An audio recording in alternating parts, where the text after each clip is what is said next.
When danger closes in and the world shrinks to the sound of your own heartbeat, the line between fear and courage becomes paper thin. In that moment, when time dissolves into instinct, fear is no longer an emotion, it becomes a weapon. The man in this story understood that. He wasn't fearless, he wasn't heroic, he was terrified. But in those 60 seconds that stood between life and death, he didn't let fear control him.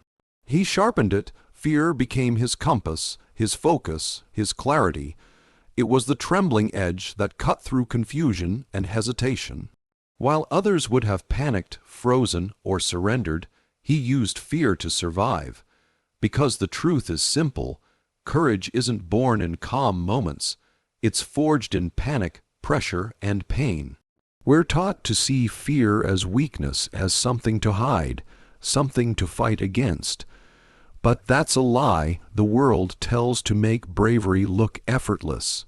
Fear is the fire that fuels every act of survival, every desperate decision that pulls us back from the edge. The difference between destruction and deliverance is not the absence of fear, but how you wield it. The man didn't escape death because he was stronger. He escaped because he was aware. Fear made his senses sharper, his timing precise, his strategy ruthless. It stripped away the unnecessary and left only what mattered.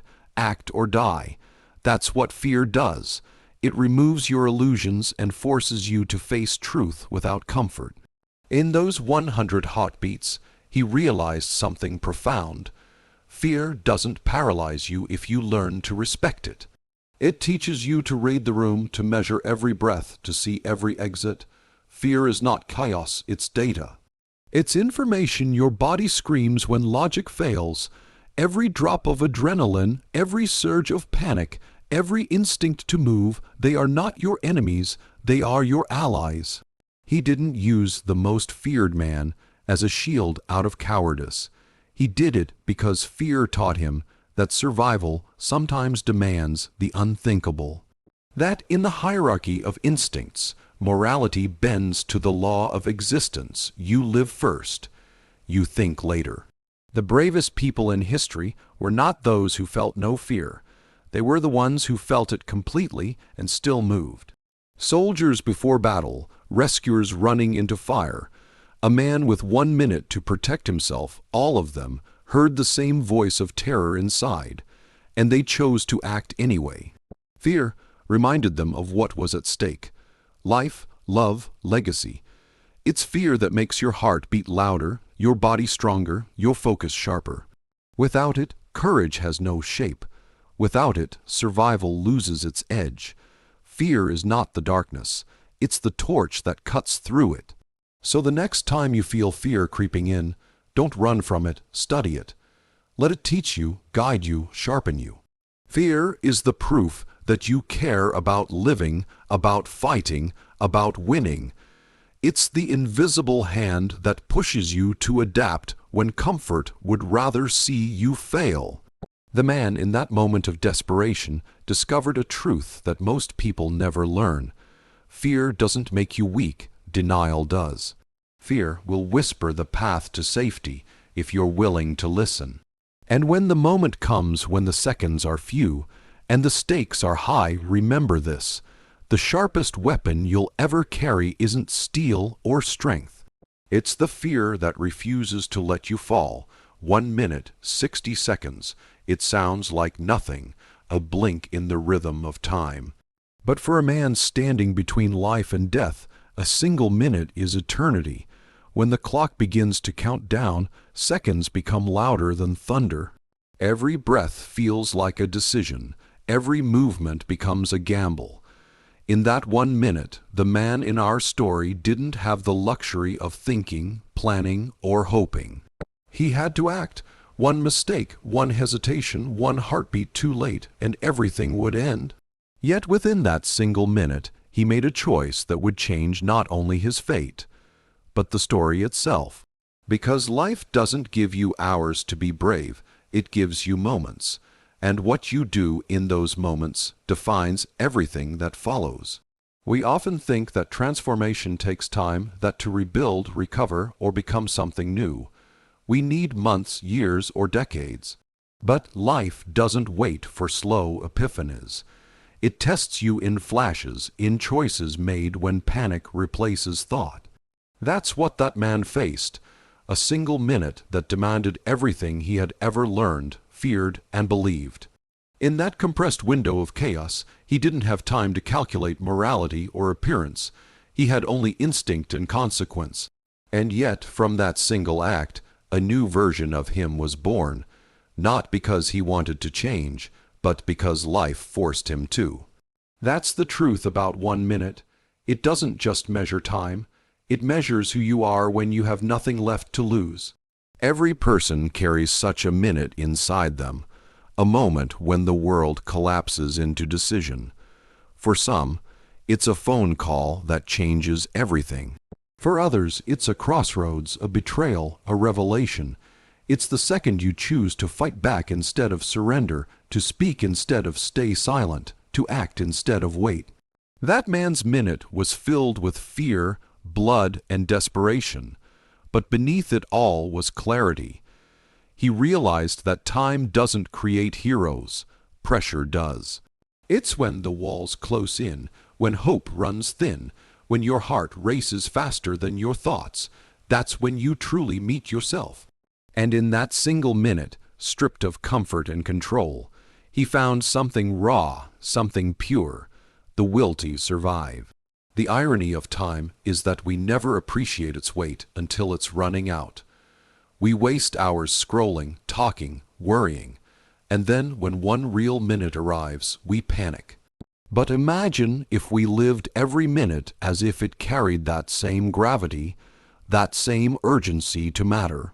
The man in that story didn't have the privilege of postponement. He couldn't say, "I'll try again tomorrow." There was no tomorrow, there was only now. That's what made his choice so powerful. 1 minute can destroy a life or redefine it. It can turn fear into instinct, hesitation into motion, and weakness into power. Because life isn't measured in years lived, but in moments conquered, so when your minute comes, and it will, don't waste it waiting for perfect conditions. You won't have time to think, only to decide. Every great story, every triumph, every act of courage begins with one defining minute. The man in our story used his not because he was ready, but because he refused to let time make his choice for him. Remember that. 1 minute can expose your limits, but it can also reveal your strength. Time doesn't change you, your decisions do. So, when the clock starts ticking and the world demands your move, don't freeze.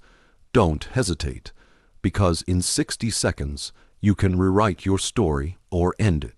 The power to decide which one it will be is, and always will be, yours. Power. It's the illusion that most men spend their lives chasing. The man in our story knew that standing beside the most feared man in the room didn't guarantee survival. It only guaranteed attention. In that single minute, when death hovered closer than breath, he realized a truth the world often forgets. Power without strategy is a trap. The strongest man in the room isn't always the safest. Sometimes he's the biggest target. When chaos erupts, muscle means nothing if the mind is asleep.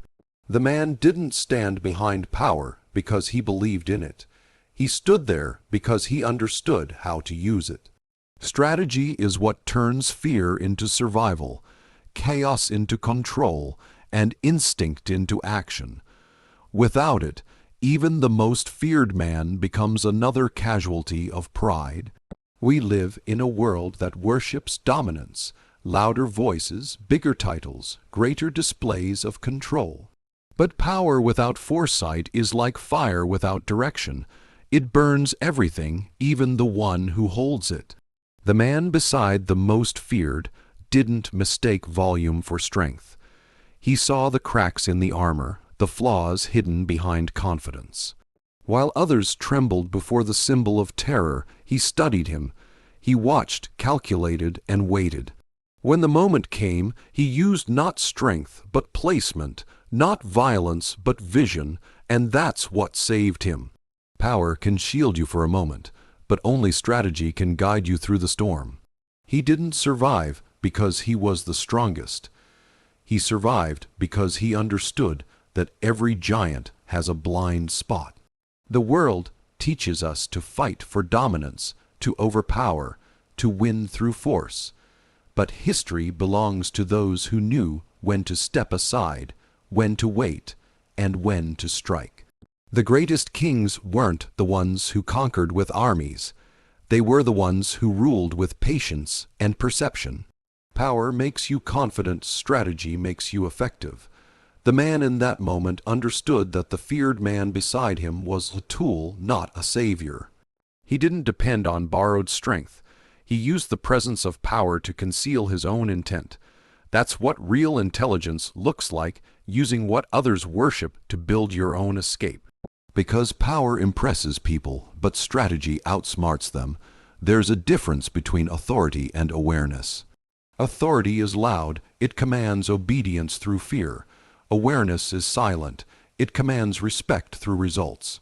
The man who thinks he's invincible because of his position will always fall first.